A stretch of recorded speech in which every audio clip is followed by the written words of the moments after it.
segunda parte de esta maravillosa serie de la Natividad. Quiero nada más aclararles que la palabra Natividad es la palabra original de la Navidad. Nada más que, bueno, pues hay siempre hay un cambio que sucede con el uso y costumbre de los idiomas en todo el mundo y en cualquier idioma, pero Natividad precisamente significa el nacimiento, ¿no? Muy bien, la Navidad pues, es un derivado de la palabra natividad, por eso es que pusimos la Natividad como título, desde siempre hasta ti. Y hoy vamos a ver precisamente por qué desde siempre y por qué hasta ti.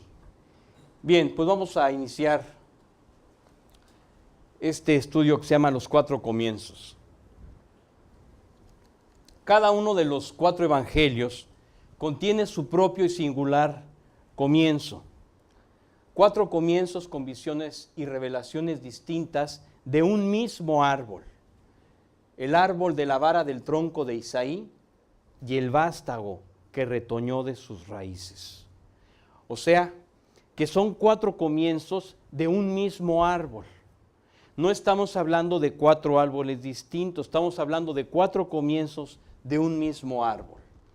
Y esto significa de manera concreta que vamos a estudiar, Oscar, cuatro diferentes visiones del mismo evangelio. Vamos a leer, Tom, si eres tan amable, Isaías. Isaías 11:1. Saldrá una vara del tronco de Isaí y un vástago retoñará de sus raíces. Así es, saldrá una vara del tronco de Isaí y un vástago retoñará de sus raíces. Y esto es una profecía que se refiere a muchos años después. Y quiero decirte que en la Navidad se materializó este primer, este primer paso sobre el cumplimiento de esta profecía. Vamos a ver esta imagen que a continuación aparece, que son los cuatro comienzos. Habla de cada uno de cada uno de los evangelios, son cuatro evangelios, y cada uno de ellos tiene una visión distinta. Esta visión, por ejemplo, en el Evangelio de Mateo, es la visión del rey, la visión de león, la visión del león de Judá. El Evangelio de Marcos contiene la visión del siervo, el enfoque de Jesús como el siervo de Dios que iba a venir a servir a ti y a mí. En este servicio Él pagó por nuestros pecados. La visión del hombre, del Hijo del hombre perfecto, que tú y yo debimos haber sido, pero que ninguno ha podido alcanzar. Y cuando digo hombre, hablo del género humano, o sea, hombres y mujeres, definitivamente. Así es que esta es la visión del hombre perfecto, del Hijo del hombre. Esta es la visión del Evangelio de Juan. El Evangelio de Juan, como tú ves, tiene un águila. Esta águila representa una visión desde arriba de todas las circunstancias y habla de la visión divina y el enfoque divino de la persona de Jesucristo. Así es que el león, la tribu de Judá, nos habla del rey de Israel que iba a venir a reinar, que cumple con todas las credenciales como un árbol genealógico suele mostrar. El siervo que no tiene solamente más que su servicio, no tiene nada más que su servicio. El Hijo del Hombre, que generalmente está lleno de preguntas y solicitudes de conocimiento de las cosas, y también la visión divina. Aquí hay una puerta que la vamos a entender en su momento. Esta es la puerta del tiempo, es la puerta del inicio de todo. Y el águila está antes de la puerta. Y lo vamos a entender en su momento. Muy bien, los 4 comienzos. Adelante, Oscar. Bueno, fíjate que para esos 4 comienzos tenemos 4 velas. Cada una de las velas representa el comienzo, cuando Dios hizo la tierra. El primer acto para poder restaurarla fue crear la luz. O sea, abrir la tierra a la luz, poner la luz en ella.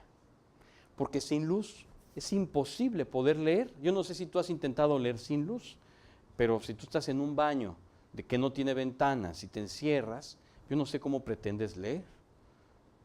No te estoy hablando de que tengas poca luz, te estoy hablando de que no haya luz. Si no hay luz, no lees. Entonces, para que podamos entender el primer principio, necesitamos agarrar esta vela y ponerla aquí. Vamos a hacerlo, Oscar, si es tan amable, ahí está. Entonces ya podemos leer Rey de Reyes, el Evangelio de Mateo, genealogía real y el cumplimiento de las promesas a David y a Abraham. Así comienza el Evangelio de Mateo. ¿Tú crees cómo comienza el Evangelio del Rey? Oscar, vamos a ampliar esta toma y le vamos a poner toda la luz a la toma. Si yo te digo que soy rey, es más, si yo te digo que soy el hijo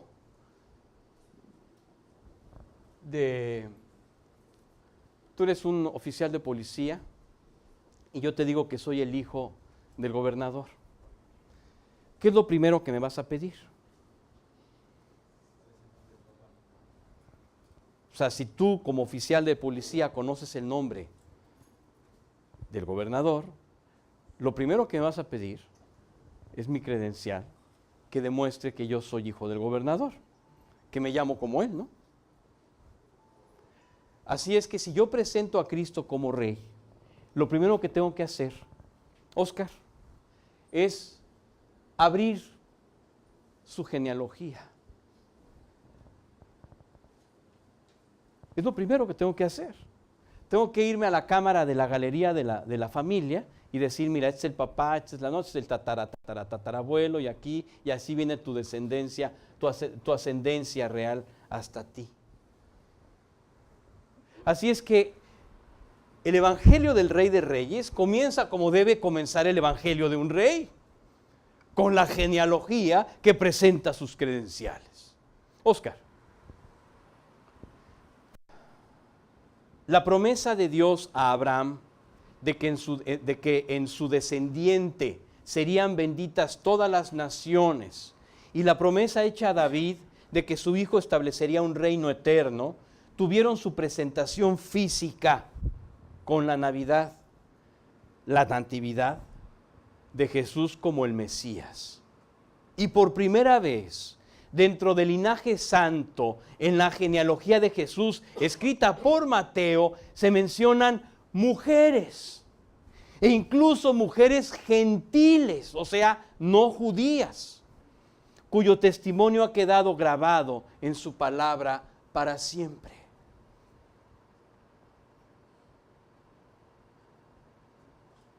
Yo sé que leer las genealogías a algunos les aburre, pero quiero decirte que las genealogías tienen tesoros escondidos impresionantes.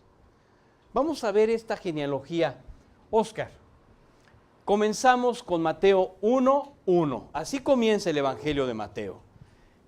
Tom. Mateo 1:1. Libro de la genealogía, los antepasados de Jesucristo. Hijo, descendiente de David. Hijo, descendiente de Abraham. Fíjate cómo se enfoca en ellos dos y después ya nos va a decir todo lo demás. Pero aquí hace el énfasis, primero en David porque es el rey y es el linaje del rey, es el Evangelio del Rey. Entonces primero el rey aparece como línea de ascendencia. Y después Abraham, a quien se le había prometido la bendición de todas las naciones a través de personas que vinieran de él y que pusieran su fe, como la puso él, en el descendiente que vendría. Así es que este libro de la genealogía de los antepasados de Jesucristo, esta palabra Jesucristo, ¿tú sabes qué quiere decir? Quiere decir Yahvé salva. Eso es Yeshua. Yeshua. El tetragramatón YHWH que se pronuncia Yahvé en nuestro, bueno, ¿qué digo? En la temporada, en la época moderna, después de que los masoretas le tradujeron la Biblia e hicieron una Biblia, digamos, un texto autorizado de la Biblia, después de haber revisado varios escritos que había, para no mencionar el nombre Yahvé, porque era un nombre santo, le pusieron las vocales de Adonai o Edonai, y por eso le dicen Jehová, Jehová. Esto significa Yahvé o el tetragramatón, Dios, salva. Shu es salvar en hebreo. Yeshua, Jesús salvando, Jesús el Salvador. Esto es lo que significa Jesucristo. Jesús significa el que salva. No, Dios salvando. Dios salva. Por lo tanto, libro de la genealogía de Dios salva, hijo de David, hijo de Abraham. Adelante. Vamos a ver a estos dos personajes, hijo de David e hijo de Abraham. En David había la promesa del reinado y el establecimiento del reino de Dios en la tierra. Y de ese linaje, de esa promesa, viene David. Pero antes nació Abraham.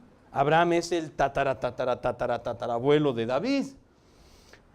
Y Abraham, Dios le había hecho otra promesa. Por eso aparecen ambos como los íconos de las promesas. La promesa de que en su simiente serían benditas todas las familias de la tierra. Así comienza el Evangelio del Rey de Reyes. Siguiente, Oscar. Tom. Segundo de Samuel 7, 12 y 13. Cuando tus días se cumplan y reposes con tus padres, levantaré a tu descendiente después de ti, el cual saldrá de tus entrañas, y estableceré su reino. Él edificará casa a mi nombre, y yo estableceré el trono de su reino para siempre.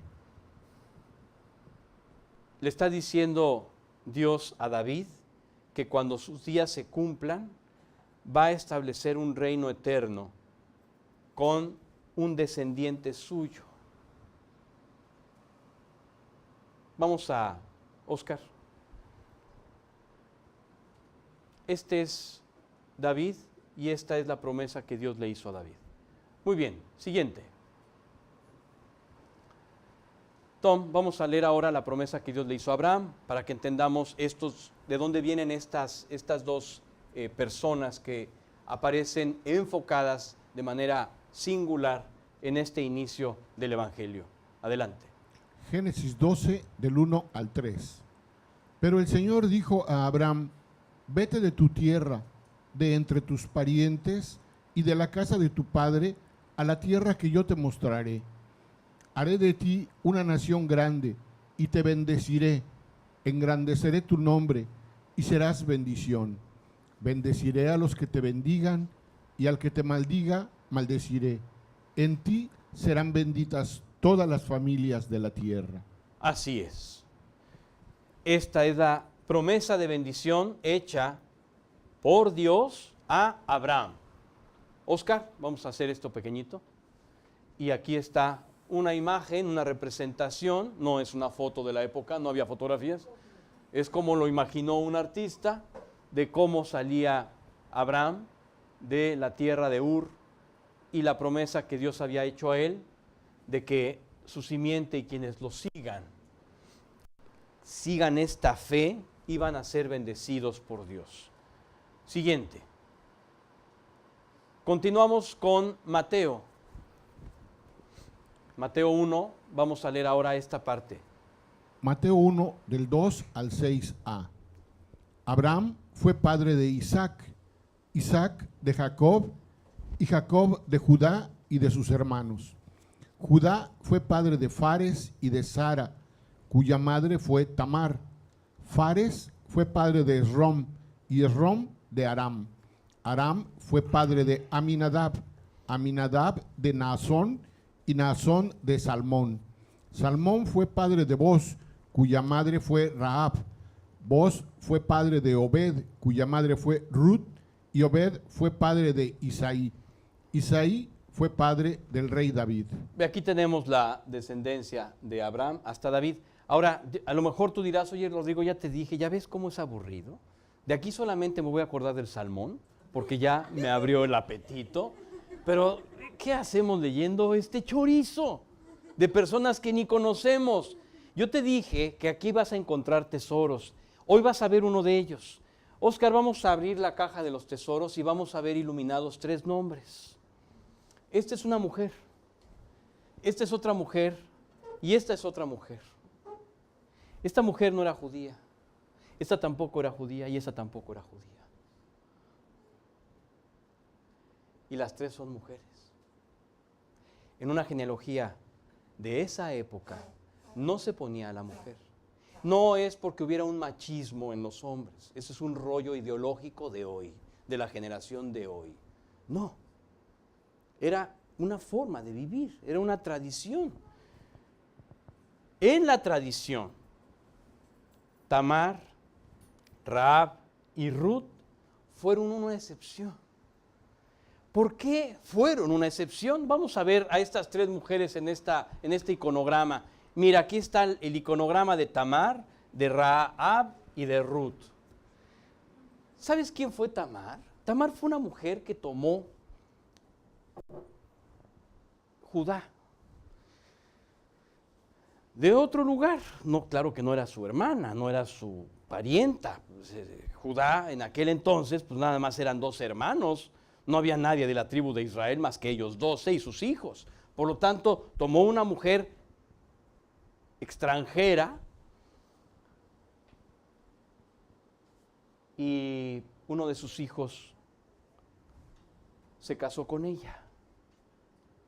Él la tomó para sus hijos, para uno de sus hijos. Él tuvo 4 hijos. 3 de ellos estaban como escalerita, ¿no? El mayor, luego el otro y luego el otro. Y luego el 4.º hijo era, después de algunos años del último, vino el 4.º hijo. Entre el tercero y el 4.º había ya más tiempo de diferencia. Bueno, entonces el mayor se casó con Tamar, pero se murió el hijo mayor. Y en la tradición había que levantar descendencia al hermano muerto a través de la esposa viva. Entonces el hermano tenía que tomar a la cuñada y casarse con ella y levantar descendencia para su hermano. Pero el hermano no quiso. Y también el Señor se lo llevó. Y quedó el tercero, que tampoco quiso. Y el Señor también se lo llevó. Entonces Judá le dijo a Tamar, no te me impacientes. Vamos a esperar a que el chiquito crezca. Y cuando crezca, lo caso contigo. Entonces Tamar, muy obediente, dijo, va. Y se quedó como Penélope en la estación. Y se casó el nene, y la otra se quedó como Penélope en la estación. Entonces cuando vio que había sido dada otra esposa al tipo, la mujer dijo, bueno, me voy a quedar yo como Penélope en la estación. No, yo quiero descendientes. Pero para no pecar, lo voy a hacer de una manera así medio triquiliqui, como que sí peco, pero no. Y entonces se disfrazó, se puso un disfraz. En la época el disfraz era un disfraz total hasta abajo, no se dejaba ver nada, era un velo. Y se paró como si fuera una mujer de la calle. Interpreten, mujer de la calle. Y entonces se paró justo en el camino donde venía Judá, a la hora que pasaba Judá. El objetivo era Judá el suegro. Entonces Judá la encuentra y no la reconoce, piensa que es una mujer de la calle y pacta con ella el precio para estar con ella y entonces se van después de haber pactado el precio. Pero como él no tenía nada encima para pagarle, le dice ella, dame estos 3 elementos que tú tienes ahorita, tu cordón, tu báculo y tu sello. Y entonces él le entrega el sello, el cordón y el báculo, que eran suyos, y se los da. Como mañana te pago. Entonces al día siguiente mandó a pagarle, nada más que ella ya no estaba. Y él dijo, bueno, yo fui, yo cumplí, ella ya no está, ni modo. A los 3 meses le llega la noticia a Judá que su nuera Tamar está embarazada. Se hizo un escándalo familiar, hablaban de apedrearla. Entonces, Tamar, viendo que la cosa se ponía muy densa, sacó las cosas que tenía del suegro y dijo, por favor llévenselas para ver si las identifica. Díganle que estoy embarazada del varón que es el dueño de estas cosas. Y entonces Judá dijo, ella es más justa que yo. Cuando vio esas cosas dijo, ella es más justa que yo, porque a mí se me olvidó darle a mi hijo a esta mujer. Y ella, en lugar de irse por ahí, se quiso meter con mi casa, con la casa de mis hijos y levantar descendencia mía. Por lo tanto, mujer justa, y la dejó en paz, evidentemente, y de ese hijo viene la línea mesiánica. ¿Cómo ves? Pero espérame tantito, que eso no es todo. Dices, oye, qué grueso, la línea mesiánica como que tiene cosas que no son muy santas, ¿no? ¿Tú sabes quién era Rahab? Rahab vivía en los muros de Jericó. Cuando Israel entró a la tierra prometida, fue la primera ciudad que tomaron, pero para poderla tomar estaban ideando la estrategia, ¿no? Había 2 jóvenes ahí que fueron enviados de espías, y entraron a la casa de la prostituta Rahab.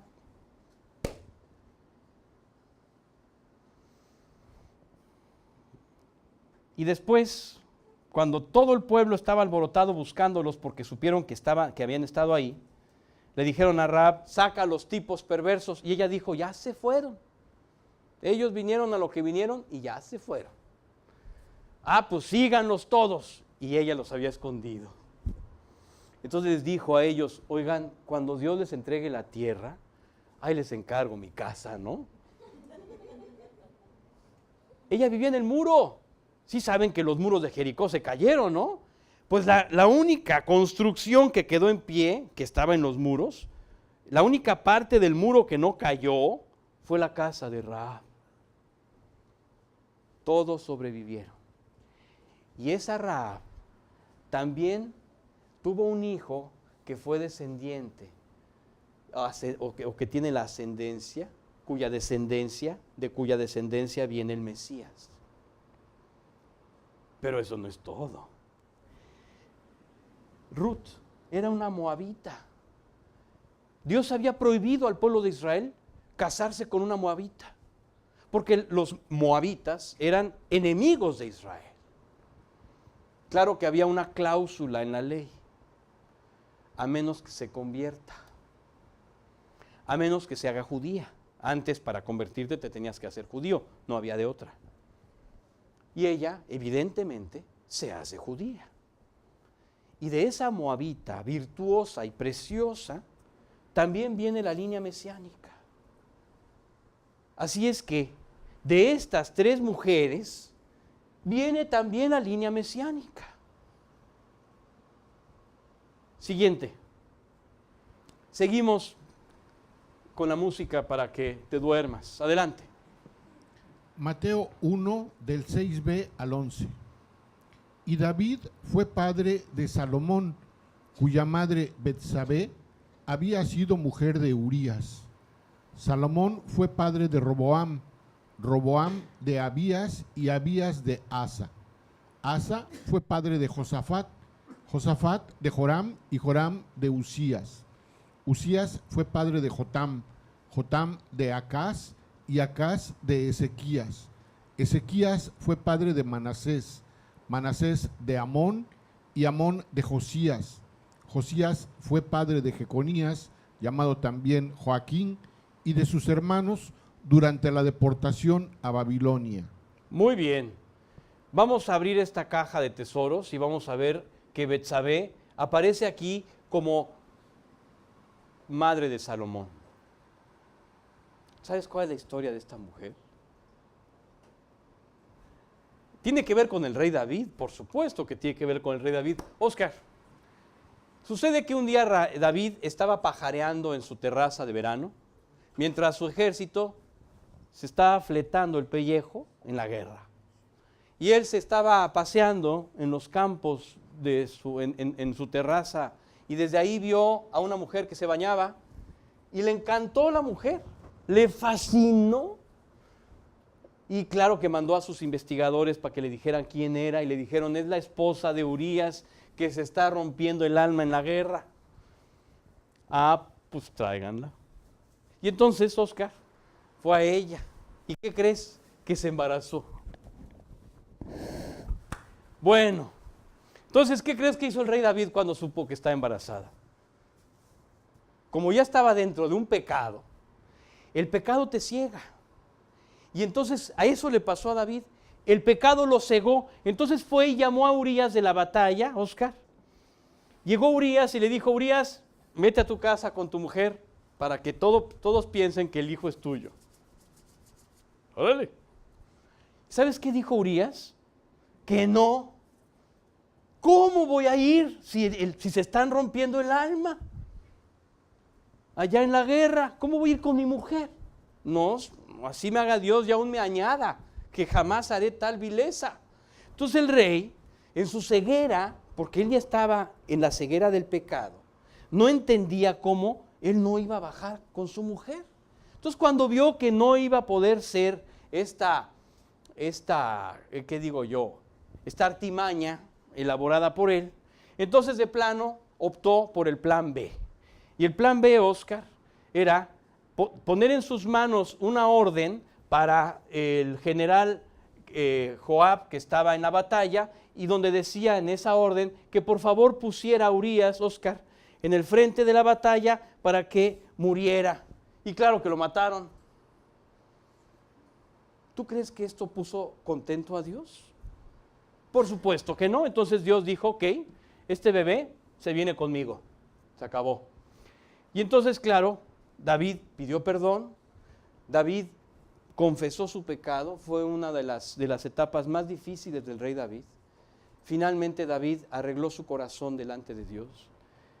Pidió perdón con todo su corazón. Se arrepintió hasta lo ínfimo. Él sabía que ya no era digno de ser rey, que no era digno de estar vivo. Pero Dios redimió su pecado como redimió el tuyo en Jesucristo. Y le dijo: no morirás. Ya he redimido tu pecado ha sido redimido, ya estás perdonado. Y entonces, como consuelo a la mujer, le dio otro hijo. Ese otro hijo, precisamente, es Salomón. De ahí viene la línea mesiánica. ¿Por qué mencionamos todo esto? Oscar, vamos a leer el último y después ya comentamos sobre este punto. Mateo 1, del 12 al 16. Después de la deportación a Babilonia, Jeconías fue padre de Salatiel y Salatiel de Zorobabel. Zorobabel fue padre de Abiud, Abiud de Eliakim y Eliakim de Azor. Azor fue padre de Sadoc, Sadoc de Akim y Akim de Eliud. Eliud fue padre de Eleazar, Eleazar de Matán y Matán de Jacob. Jacob fue padre de José, el marido de María, de la cual nació Jesús, llamado el Cristo, el Mesías. Bueno, María es la última mujer que se menciona en esta genealogía, pero a María no la vamos a ver hoy, porque esta mujer es digna de mención especial en un estudio que vamos a tener más adelante. Por lo tanto, no nos vamos a detener con María en esta ocasión. No porque María no sea importante, todo lo contrario, porque es demasiado importante. Siguiente. Muy bien, así es que esta es la genealogía del Mesías desde Adán hasta Cristo según el Evangelio de Mateo. Aquí está toda la línea mesiánica hasta Jesucristo. ¿Ok? Genealogía mesiánica desde Adán hasta Cristo, según el Evangelio de Mateo. Esta es la genealogía de José. ¿Sí está claro esto? Siguiente. La genealogía de Jesucristo en el Evangelio de Mateo enfatiza la línea real de David y la promesa de bendición del descendiente de Abraham como las cartas de identidad de Cristo como Mesías. Por eso la genealogía. Cualquier vida es útil en las pacientes, tiernas y excelsas manos de Dios.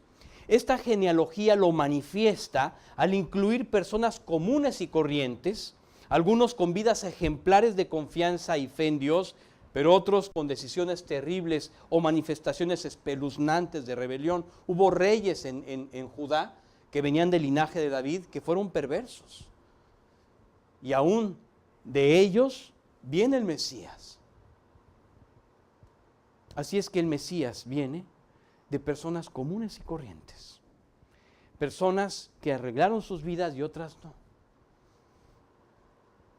Así como tú y como yo. Qué lección tan maravillosa. Cualquiera pensaría es que la línea mesiánica era pura. No, no es pura. No, no es pura. Dios usó las vidas de las personas. Y así es como Dios puede usar tu vida. Siguiente.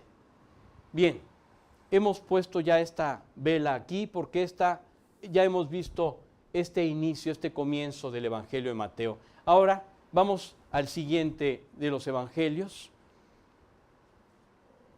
Vamos a poner la otra vela acá, Oscar, y vamos a iluminar el Evangelio de Marcos, el siervo del Señor. Ahí está. Inicia con Jesús sirviendo. Genealogía inexistente, como los siervos carecen de ella. ¿Qué quieres decir, Rodrigo? ¿Qué quiero decir? ¿Cómo llegas a un hotel a quedarte en el hotel, a reservar en el hotel? Tú llegas de la calle y entras a un hotel porque te quieres quedar ahí. Y entonces, ¿qué le dices a la persona que está en recepción? A la señorita que muy amablemente está ahí. Buen día, señorita. ¿De dónde son sus padres? No, ¿verdad? ¿Cuál es su linaje? No, ¿verdad? Señorita, ¿en dónde trabajó usted antes? No, ¿verdad?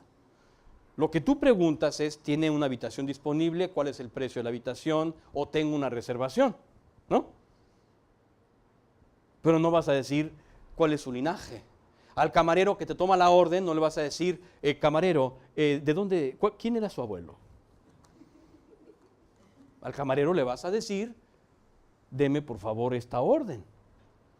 No te importa la genealogía de las personas, no te debe importar. Así es el siervo. El siervo comienza sirviendo sin genealogía. No que no la tenga, no la necesita. Porque es siervo. Vamos a ver. Para quien sirve como camarero, como prestador de servicios, como recepcionista, como cocinero, como jornalero, como cualquier siervo, la calidad de su servicio es lo único a considerar. No nos interesa de dónde viene, ni de quién es hijo, ni su origen, ni su raza. Solo la calidad de su servicio. Así el Evangelio de Marcos omite la genealogía del siervo de Dios. Siguiente. Vamos directo, Oscar, a este principio. Vamos a leer el principio del Evangelio de Marcos. Adelante. Marcos 1, del 1 al 4. Principio del Evangelio de las buenas nuevas de Jesucristo, Jesús el Mesías, Hijo de Dios. Como está escrito en el profeta Isaías, he aquí, yo envío mi mensajero delante de ti, el cual preparará tu camino. Voz del que clama en el desierto, preparad el camino del Señor, hagan derechas sus sendas. Juan el Bautista apareció en el desierto, predicando, proclamando el bautismo de arrepentimiento para el perdón de pecados. Ni siquiera empieza con Jesús, empieza con Juan sirviendo. O sea, es el Evangelio del siervo. Siguiente. Más adelante, hasta el versículo 9, aparece Jesús. Esta es la primera aparición de Jesús en el Evangelio de Marcos. Adelante. Marcos 1, del 9 al 11. Sucedió que en aquellos días Jesús vino de Nazaret de Galilea y fue bautizado por Juan en el Jordán. Inmediatamente, al salir del agua, vio que los cielos se abrían y que el Espíritu descendía sobre él como una paloma. Y vino una voz de los cielos que decía: Tú eres mi Hijo amado, en ti me he complacido. Sí destaca la figura divina de Cristo, pero enfoca solo su servicio. Siguiente, Oscar. Sin embargo, difícilmente nos aceptaremos así nosotros. Solemos, en cambio, presumir nuestras credenciales, nuestro linaje, nuestros atributos, más que simplemente servir. Y peor aún, generalmente buscamos que se nos reconozca el pobre o justo trabajo que hacemos, sobre todo cuando se trata del servicio u ofrendas a Dios. Por eso decía Jesús, que no vea tu mano derecha lo que hace tu mano izquierda. Somos especiales. No busques la gloria, busca santificar el nombre de Dios con tu vida a través de un servicio humilde y dispuesto. De eso se trata el servicio hacia Dios. No de que te aplaudan, no de que tú figures, no de que se reconozca que eres una persona talentosa, no. Que tú puedas santificar a Dios con tu vida, glorificarlo a Él. Créeme que si tú quieres hacer esto y solo esto, estás a salvo de tu orgullo. A salvo de tu orgullo, completamente a salvo. Oscar, Tom. Lucas 17 del 7 al 10. ¿Quién de ustedes tiene un siervo arando o pastoreando ovejas y cuando regresa del campo le dice: ven enseguida y siéntate a comer? ¿No le dirá más bien: prepárame algo para cenar y vístete adecuadamente y sírveme hasta que haya comido y bebido, y después comerás y beberás tú? ¿Acaso le das las gracias al siervo porque hizo lo que se le ordenó? Así también ustedes, cuando hayan hecho todo lo que se les ha ordenado, digan: siervos inútiles somos, hemos hecho solo lo que debíamos haber hecho. Esta es la realidad. Cuando tú vas a un restaurante, tú no esperas que los que te van a servir estén comiendo en la mesa de al lado, ¿no?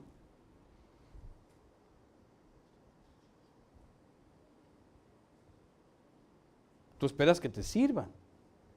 Y una vez que tú hayas comido, entonces ellos se sentarán a comer. No que no necesiten comer, no, que su prioridad debe ser el servicio. Así es como debemos vernos nosotros a nosotros mismos. Pero no nos vemos así. Siempre andamos quejándonos de que no nos tratan con dignidad, aparentando ser humildes. El reino de los cielos no se trata en apariencias, sino en verdad. Sé humilde, deja de aparentar ser humilde. ¿Cómo es que aparentas ser humilde cuando en realidad en tu corazón solamente andas señalando errores de otras personas? Te la vives quejándote.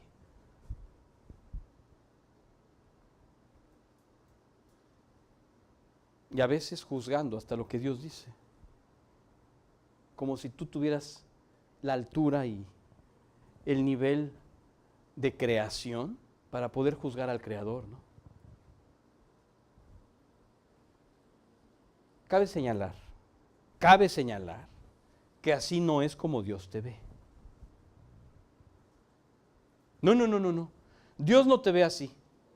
Dios te pide que tú pienses esto de ti, pero Él no lo piensa de ti.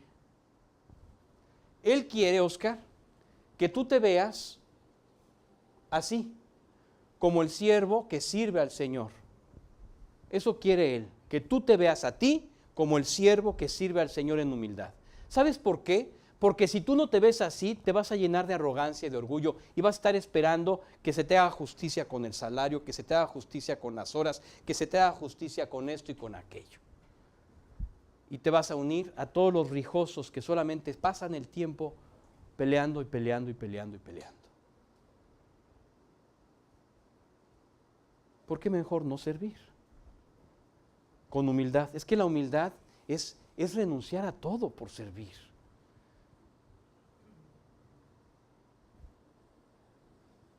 El que viva así, entonces te voy a decir cómo Dios ve al siervo.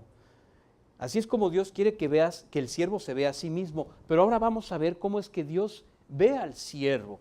Oscar, toma. Lucas 12:37. Dichosos aquellos siervos a quienes el Señor, al venir, halle velando. En verdad les digo que se ceñirá para servir y los sentará a la mesa y acercándose les servirá. Jesucristo va a venir a servirte a la mesa. El creador del universo va a venir a servirte a la mesa. ¿Cómo? ¿Por qué? Yo debía servirle a Él. ¿Por qué Él me va a servir a mí?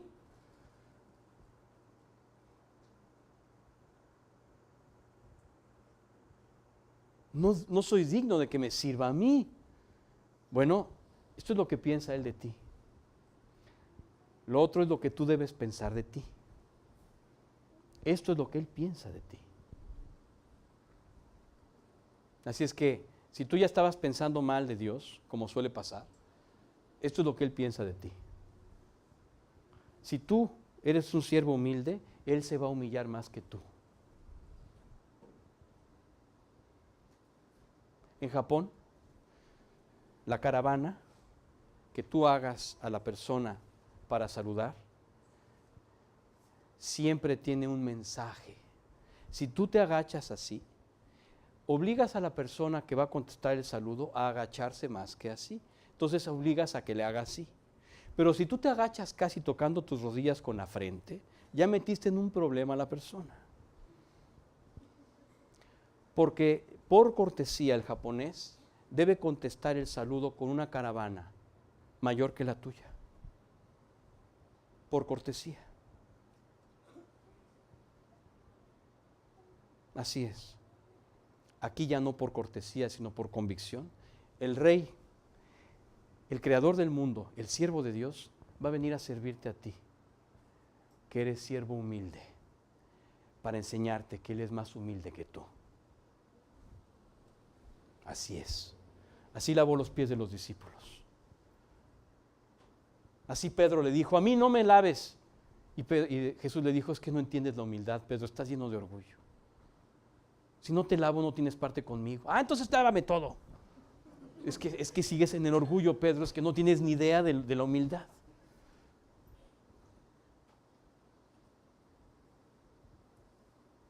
¿Te crees humilde? Sélo. No lo andes pregonando.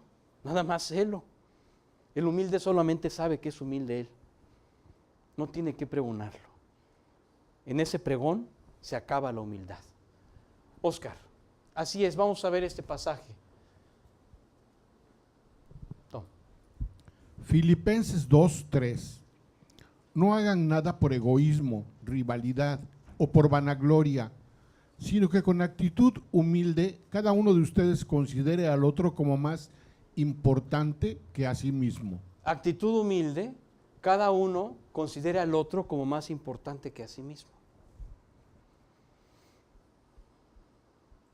Wow. Esta es la humildad, este es el principio de la humildad. Filipenses 2:13. Siguiente, vamos a leer este pasaje, Tom. Marcos 10:45. Porque ni aun el Hijo del Hombre vino para ser servido, sino para servir y para dar su vida en rescate por muchos. Encontramos en el Evangelio de Marcos esta revelación que habla sobre el sentido de este Evangelio y la visión del servicio. Así es, Marcos es el Evangelio del siervo. Oscar, esta es la genealogía que nos atañe como siervos de Jesucristo, la genealogía inexistente de los siervos inútiles, cuyo orgullo debe permanecer anulado, neutralizado por el poder de su misericordia y de su infinita altura, en una postura de tal humildad que no nos permite envanecernos en nuestra arrogante y carnal arrogancia, valga la redundancia, y valga también la arrogancia, sino que por el reino de los cielos decidimos ver a los demás como superiores a nosotros. Bien, aquí termina el Evangelio de Marcos. Ya tenemos aquí el principio del Evangelio de Marcos, ya tenemos aquí nuestra vela. Ha quedado resuelto este asunto. Vamos ahora a ver el Evangelio que atañe a el hombre. Así es, el Hijo del Hombre. Reporte de certificación de cada uno de los hechos de Jesús como el Mesías. ¿Cómo ves? ¿Qué es lo que más le importa al hombre? Si yo te digo, ¿qué crees? ¿Qué? Los vikingos vienen en realidad de Marte.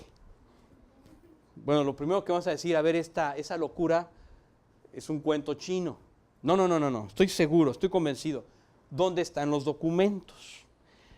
Pruébamelo. Así es que al hombre lo que le atañe es el reporte de la certificación de cada uno de los hechos. Si tú dices que algo sucede, en una corte lo tienes que probar. Si tú dices que eres inocente, también lo debes probar. Si te dicen que eres culpable, tú lo debes probar. Bueno, la inocencia solamente se prueba en Francia. En todos los demás países te tienen que probar tu culpabilidad, ¿no? Bueno, entonces, definitivamente, tú tienes que probar la culpabilidad de la persona o los argumentos científicos que estás defendiendo. Este es el punto. Vamos a ver este principio maravilloso. El Evangelio del Hijo del Hombre de Lucas es único por varios aspectos. Uno de ellos es que es el único escrito por Dios usando un escritor gentil, o sea, no judío, el cual comienza con un preámbulo a manera de reporte sobre el resultado de una minuciosa y ardua investigación que certifica su veracidad. Esta es la carta más notable del ser humano, la característica, más notable del ser humano, la investigación y certificación de la verdad. Por eso aquí hay íconos que manifiestan esta necesidad del hombre, y esto es parte de su creación, de estar buscando la verdad de las cosas, la explicación de las cosas. Los niños así comienzan a manifestar su madurez poco a poco, preguntando una y otra vez sobre esto y sobre aquello, y sobre esto y sobre aquello.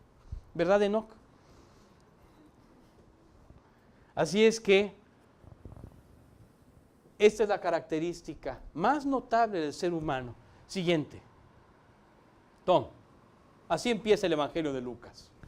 Lucas 1, del 1 al 4.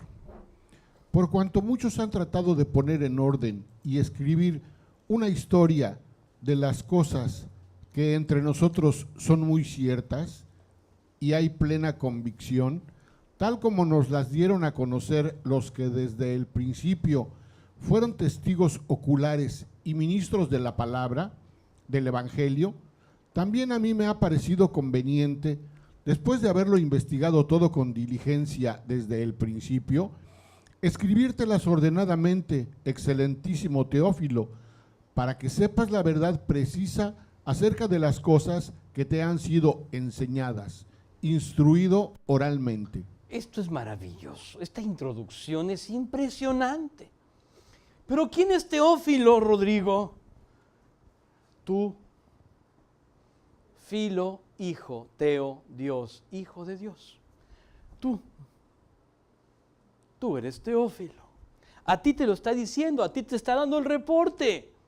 Te está dando el reporte de que esto está certificado, no te preocupes. Tiene la certificación humana de que esto es veraz. Completamente, ni lo dudes. Oscar.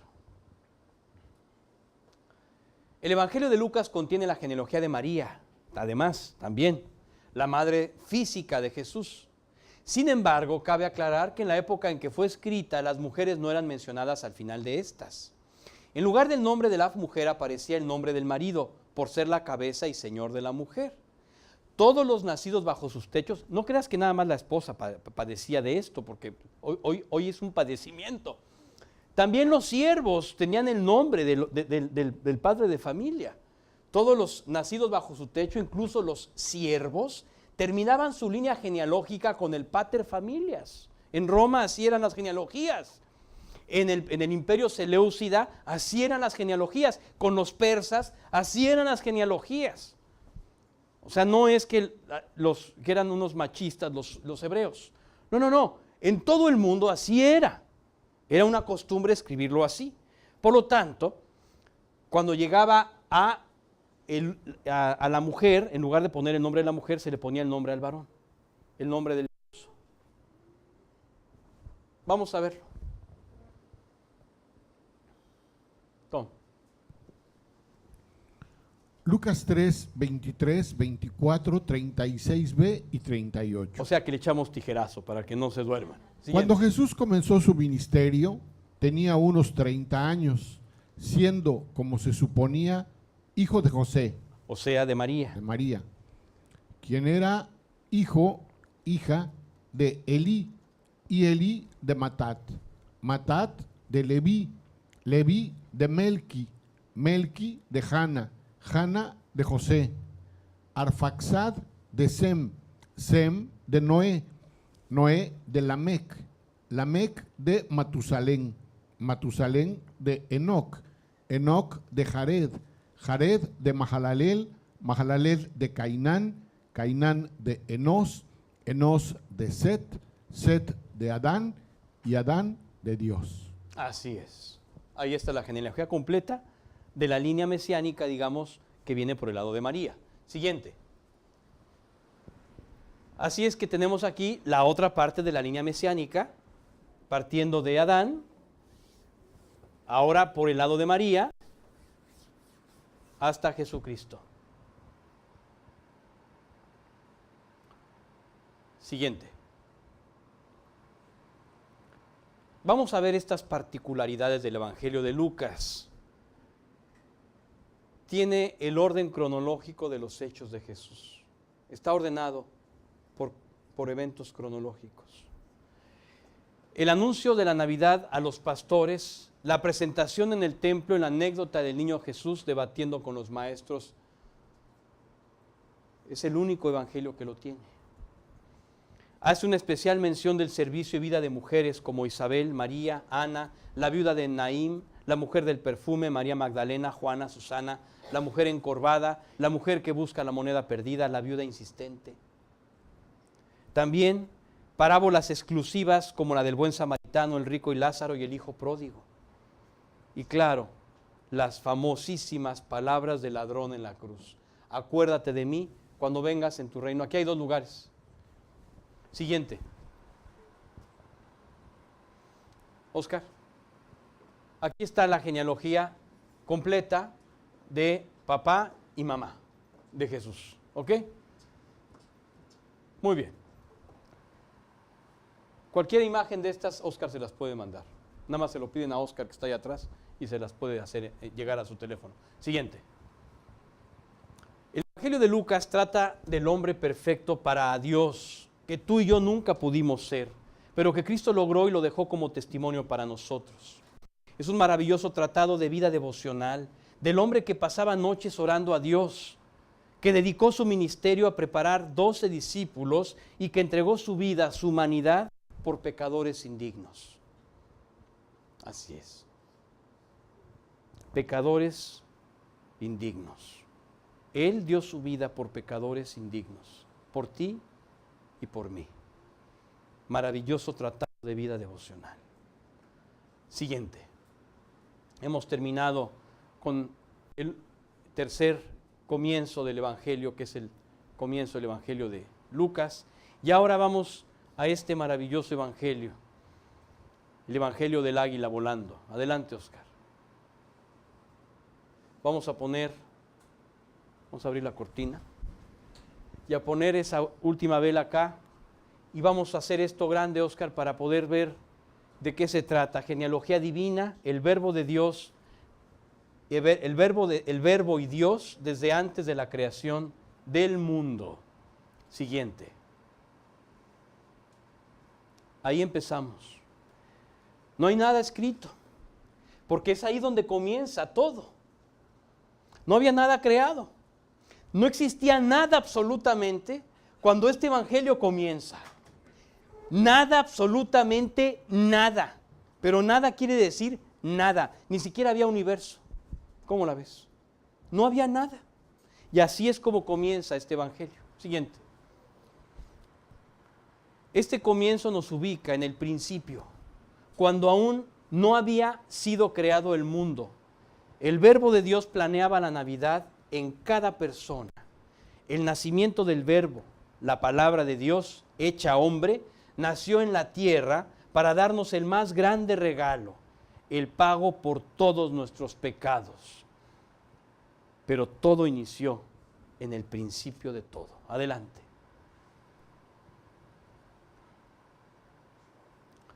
¿Se acuerdan que tenemos 3 cielos que menciona la Biblia? El primero es el cielo, que es el cielo que nosotros conocemos, que es la atmósfera.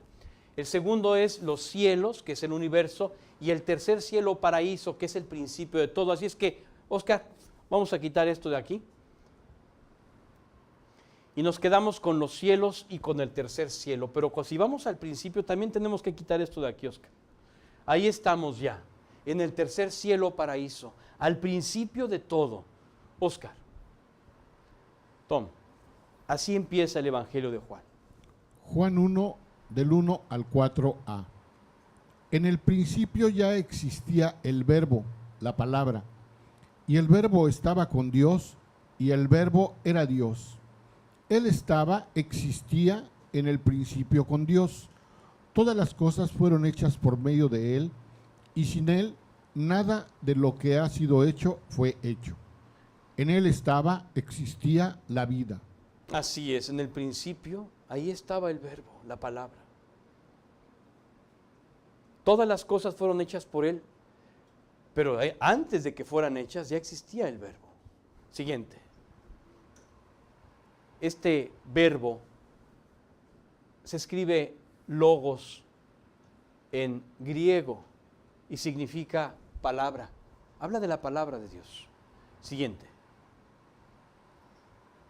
Tom. Génesis 1, 1. En el principio Dios creó los cielos y la tierra. Ese es el orden en el que debiéramos leer estos 2 eventos. Primero, en el principio estaba el Verbo era con Dios y el Verbo era Dios. Y después, en el principio, creó Dios los cielos y la tierra. Porque antes de este momento,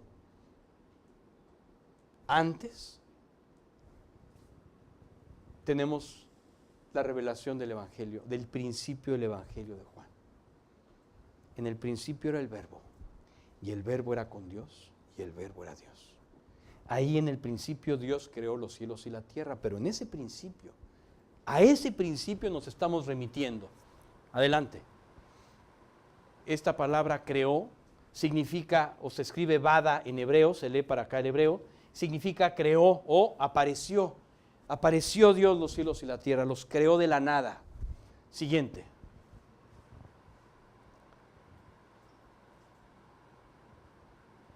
Esa es una representación del Big Bang, del inicio en el que todo fue creado. En un instante, todo fue creado.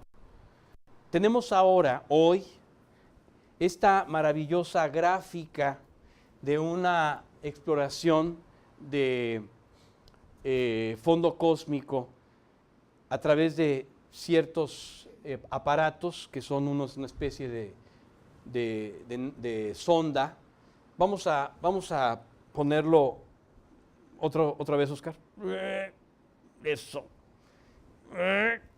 Exacto. Ahora vamos a echarlo para allá, Oscar. Y aquí tenemos la WWAP. Esta es una nave maravillosa, una sonda que es un explorador de fondo cósmico. ¿Qué hace esto? Vamos a poner otro clic, Oscar. Lo que hace esto es enviar captar la radiación de todos los astros y de todas las cosas que están en el universo. Aquellas cosas que están más cerca aparecen en azul y se va diluyendo el azul y se va convirtiendo poco a poco en un naranja que se va diluyendo y se va convirtiendo en un amarillo y finalmente blanquecino, y aquí está el Big Bang. Significa que estamos viendo la historia a través de este aparato. O sea, la radiación de fondo es la radiación del Big Bang. Dicho de otra forma, es como la grabación de la gran explosión. Yo sé que esto está un poco denso, así es que Oscar, vamos a poner un poco de animación a esto para que tú entiendas dónde están los elementos que estás viendo aquí. Por ejemplo, lo más cercano es azul más intenso y así se van alejando los elementos, de tal forma que todo esto se refleja al final en una especie de mapa que aparece visualmente. Oscar, este es el mapa que tenemos ahora del Big Bang, de la radiación del Big Bang. Es como un mapa en movimiento en donde tenemos carros que se mueven o una mujer que está en una clase de ballet dando giros, y podemos retratarlos y ver el movimiento de estos elementos. Así es como estamos viendo el movimiento de la expansión del Big Bang a través de esta maravillosa, prueba de esta exploración de fondo cósmico. Ha habido 3 sondas. La primera fue en el 92, que estuvo a cargo de, estos tipos que lo implementaron, empezaron empezaron en su casa con un aparato como el que ves ahí, de lo más arcaico, pero poco a poco fueron avanzando. Ellos ganaron el Premio Nobel de Física, Robert Wilson y Arno Penzias. Estos hombres desarrollaron este maravilloso método para poder medir la radiación de fondo del universo. Y es ahí donde descubrimos que en realidad el universo está en expansión, y entonces podemos ver la grabación del Big Bang. Es como tener una grabación de lo que pasó antes de los tiempos. Impresionante. Aquí está el Big Bang, aquí brillaron las estrellas. Este es un nuevo modelo, esperamos que sea el bueno, del nacimiento de las estrellas, porque hay un antiguo modelo previo que era este, que yo crecí con este en la secundaria y en la preparatoria, pero luego me lo movieron y dijeron que no, que nos equivocamos, ahora es este, ¿no? Por eso dice ahí, esperamos que sea el bueno. Bueno, en pocas palabras, así como que porque algunos tienen cara de what, ya los vi. ¿Qué quiere decir todo esto, Rodrigo? Lo que quiere decir es que tú ves el cielo así, Oscar, pero este aparato te lo hace ver así. ¿Ya?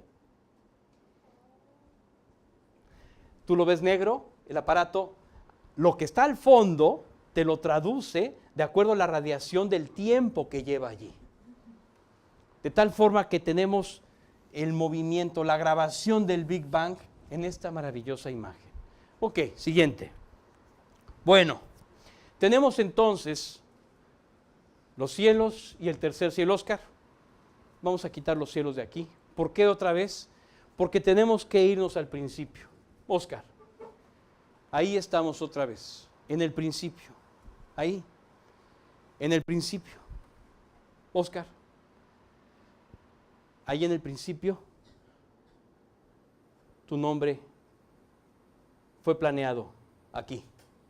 Oscar, tu existencia fue planeada desde el principio. Tu existencia fue planeada desde el principio.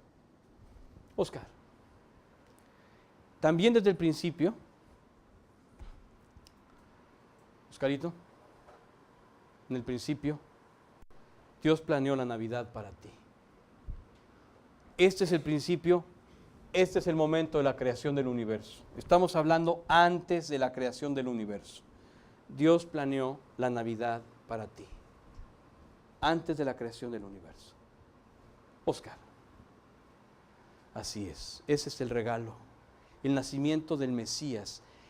Dios se iba a hacer humano, iba a nacer como humano para pagar por ti. Esa es la Navidad. Dios nació en la tierra para pagar tus pecados. ¿Entiendes la Navidad? Dios se rebajó a nacer como parte de su creación. Esa es la Navidad. Oscar. Después de haberla planeado, solo después de haberla planeado, aún en el principio, entonces vamos a Génesis 1:1, Oscar. Entonces sí, en el principio viene el Big Bang, creó Dios, o Dios creó los cielos y la tierra. Entonces sí, después de haber planeado la Navidad para ti, después de ese momento, vamos a leerlo en Primero de Juan. Adelante, Tom. Primero de Juan 1 y 2. Lo que existía desde el principio, lo que hemos oído, lo que hemos visto con nuestros propios ojos, lo que hemos contemplado y lo que han tocado nuestras manos, esto escribimos acerca del Verbo de vida. Y la vida, Cristo, se manifestó.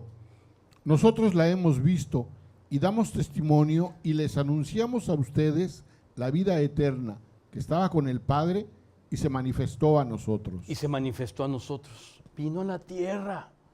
Siguiente. Así es. Esta es la imagen que no debemos olvidar, porque la Navidad fue planeada antes. El Hijo de Dios. Dios había planeado bajar a la tierra. Siguiente, Oscar. Tom. Romanos 8, 29 y 30. Porque a los que de antemano conoció, también los predestinó a ser hechos conforme a la imagen de su Hijo, para que Él sea el primogénito entre muchos hermanos. A los que predestinó, a esos también llamó.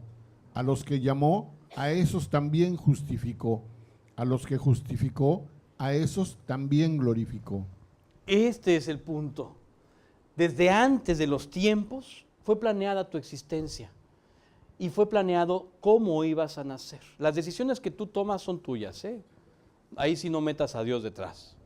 Las decisiones malas que el pueblo de Israel ha tomado no son decisiones de Dios, han sido decisiones malas del pueblo de Israel, así como las acertadas del pueblo de Israel han sido decisiones de ellos. Dios, conociendo tu necedad o tu obediencia, planea y moldeando tu vida hacia una excelsitud de ella a través del conocimiento de Él. Pero definitivamente todas las decisiones que tú tomas son tuyas. Él no predestinó tus decisiones, no. Se anticipó a ellas sabiendo lo que ibas a hacer. Es muy diferente. Pero Él no tiene nada que ver con la toma de decisiones tuya. Me refiero a que tus decisiones son tuyas. Dios puede estar guiando y entonces de alguna forma sí tiene una influencia porque tú obedeces, perfecto, pero la decisión final es tuya. Por lo tanto, Él predestinó nuestra existencia desde antes de los tiempos de los siglos. Oscar. Tom. Efesios 4, 13. Hasta que todos lleguemos a la unidad de la fe y del pleno conocimiento del Hijo de Dios, a la condición de un hombre maduro, a la medida de la estatura de la plenitud de Cristo. A la medida de la estatura. ¿Tú sabes lo que se tiene que pasar para llegar a este punto? Todo lo que tienes que pasar en tu naturaleza. Es que el hombre es ridículo. Por favor, vamos a poner la siguiente, Oscar. Fíjate, así es como el hombre se traza el plan para su vida. Este es el plan mío para mi vida, ¿no? El camino de los necios es recto en su propio... O sea, está soñando que así quiero que sea mi vida. Yo me voy a casar, voy a ser feliz, ¿no? Mi marido me va a traer el desayuno. Todo va a ser rosa, ¿no? Y así llegamos a la vida, hacemos nuestro plan, perfecto. Voy a estudiar, me van a contratar, voy a ser millonario, voy a hacer esto, voy a llegar a la luna, voy a ser astronauta. Así trazamos nuestro plan. Yo quería ser bombero cuando era niño. Así trazamos nuestra vida. Y no tomamos en cuenta que hay una naturaleza espantosa dentro de nosotros. No. Tu naturaleza es espantosa. ¿Y cómo le vas a hacer con los baches que no quieres poner aquí? ¿Cuáles? Si es una línea derecha. Oscar, vamos a ver los baches, por favor. Esa es la verdadera realidad. Claro, dices, el plan de Dios para mi vida, cuando lo ves así dices, qué mala onda es Dios. Dios quiere que sufra. No. Esta es tu realidad. Esta es tu naturaleza. A esto debes enfrentarte. A tu propia naturaleza. ¿Cómo le vas a hacer con este plan bizarro, ridículo, inventado, para pasar esto? No vas a poder. Claro, sí vas a poder, pero o acabas aquí, o acabas acá, o acabas aquí, o acabas acá. En algún lugar vas a acabar. Y entonces, ¿qué es lo que Dios quiere para mí? ¿Qué ha planeado Dios? Yo te voy a decir qué ha planeado Dios. Precisamente la figura de este evangelio. Eso es lo que ha planeado. Oscar, ya le quitaste mi aguilita. Gracias, Oscar. Eso es lo que Dios ha planeado. Que tú vueles por encima de estas circunstancias y que aprendas a volar con Él. Que aprendas que las cosas Él las tiene en control y que independientemente de estas cosas terribles, Él pasa por arriba y no te tocan. Pero solo si tú estás dispuesto a volar. Nada más. Oscar. Tom. Isaías 40:31. Pero los que esperan en el Señor renovarán sus fuerzas, se remontarán con alas como las águilas, correrán y no se cansarán, caminarán y no se fatigarán. Así es. ¿Quieres volar? Es tu decisión. Solo tienes que creerle a Dios y descansar en que Él te va a llevar en sus alas. Deja de estar haciendo la obra de Dios. Tú no tienes que hacer la obra de Dios. Es Él quien debe hacer la obra de Dios en ti. No tienes por qué estar sufriendo lo que no entiendes y lo que no vas a poder resolver. Deja que Dios lo haga, pero créele a Él. Créele quiere decir entrégalo en sus manos. Llegas con Dios, le dices, Dios, ten. Y cuando se acerca a tomarlo, le haces, ten. Bueno, sí, ten. Créele, deposítalo, créele, entrégalo. Tom, Oscar. Hebreos 5, del 8 al 10. Aunque era hijo, aprendió obediencia por la que padeció, y habiendo sido hecho perfecto, vino a ser fuente, autor de eterna salvación para todos los que le obedecen, siendo constituido por Dios como sumo sacerdote según el orden de Melquisedec. Así es, vino a ser fuente, autor de eterna salvación para todos los que le obedecen. Como hijo aprendió obediencia por lo que padeció. De eso se trata. Él sabe cómo conducirte perfectamente porque tiene consideración absoluta de tus limitaciones. Siguiente, Oscar. Pregúntale si no.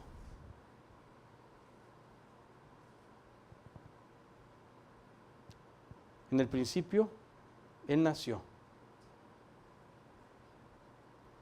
Luego creó todo y se materializó en la tierra. O sea, Él planeó su nacimiento en el principio. Y finalmente lo materializó para llegar a este lugar, a pagar tu eternidad y la mía. Para pagar en todas las épocas, eternamente. Oscar.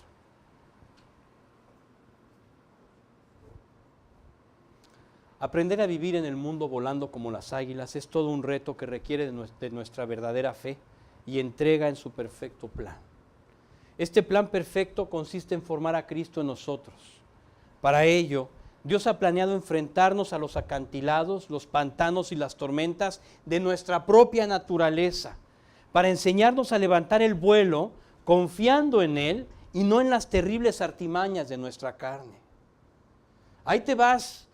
No, lo que pasa es que el gancho tiene que ser el número 5 para que yo pueda arrojarlo y se quede bien agarrado. No, tienes que tener alas como las águilas, déjate de tonterías. Así, en este mundo, en donde todo está así chueco, va a haber expertos en la chuequez que te van a decir cómo arreglar la situación. Pero Dios viene a decirte que la situación se arregla volando como las águilas. No tienes que padecerlo, puedes descansar en entregarlo. Siguiente. Así es, ponemos la última vela aquí y vamos a concluir, Oscar. Mira qué bonita imagen, preciosa imagen, que solamente nos debe recordar que Cristo un día vino para pagar nuestros pecados. Siguiente. La Navidad es el regalo. Jesucristo es el regalo del cielo que Dios te dejó. Jesús nació un día en la tierra para servir sin pecar y vivir y morir en la tierra por tus pecados para evitar que pases una eternidad en el infierno. Jesús nació, vivió y murió pensando en tu eternidad al lado suyo. Es tiempo de tomar en serio este regalo. Solo es necesario arrepentirte y pedirle que te salve. El Rey de Reyes, el siervo de Dios, el Hijo del Hombre y el Hijo de Dios, espera. Bien. Oscar. Tom. Juan 3:16. Porque de tal manera amó Dios al mundo, que dio a su Hijo unigénito, único, para que todo aquel que cree en Él no se pierda, sino que tenga vida eterna. Así te amó Dios. Él es el regalo. Él es el regalo de Navidad. La salvación de Cristo. Siguiente. Oscar. Entrega tu gobierno al Rey de Reyes. Sirve con humildad como siervo de Dios. Llena tu vida de su palabra y de oración. Y santifica su nombre con tu vida en las alturas, como las águilas. ¿Alguna pregunta? Vamos a Moody, no, que esta no es Moody, esta vez es Wesley, en el siglo XVIII. Vamos a leer lo que dijo Wesley en el siglo XVIII sobre la salvación, en una noche de Navidad. Esto es un extracto de un mensaje de Wesley, predicando el mensaje de la Navidad. El Dios y Padre de nuestro Señor Jesucristo, que ahora está parado en medio de nuestro, sabe que si alguien muere sin esta fe que salva y este amor del perdón, mejor le sería que nunca hubiera nacido. Despierta, por tanto, tú que duermes e invoca a tu Dios. Llámale el día que puede ser encontrado.